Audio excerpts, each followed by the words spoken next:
সোমবার মুখ্যমন্ত্রীর হাতে নিউ টাউনে দুর্গাঙ্গনের শিলান্যাস। হিডকোর তত্ত্বাবধানে তৈরি হবে দুর্গাঙ্গন। সোমবার সকালে প্রাতঃভ্রমণে বেরিয়ে দুর্গাঙ্গনের শিলান্যাস নিয়ে কথা বলেন বিজেপি নেতা দিলীপ ঘোষ।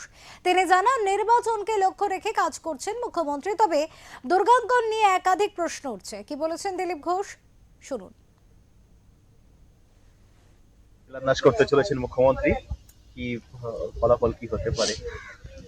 ঠিক আছে, উনি ওনার মতো করে নির্বাচনকে লক্ষ্য রেখে কাজ করছেন, কিন্তু দুর্গাঙ্গন নিয়ে অনেক প্রশ্ন উঠেছে। জমি নিয়ে কেসও হয়েছে, ওখানকার স্থানীয় লোক কেউ কেউ কেস করেছে, তার জমি নিয়ে নেওয়া হচ্ছে জোর করে, পয়সাও দেওয়া হয়নি। আমার মনে হয় এগুলো ফয়সলা করা উচিত।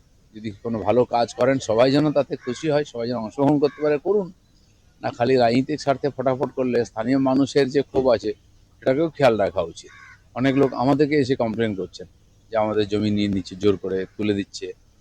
আর এখানে পুরনো লোকেরা যারা টাকা নেয়নি সেই জমির, তারা আবার কোর্টে গেছে, স্টে এসছে, এ ধরনের কিছু কিছু বিতর্ক তৈরি হচ্ছে।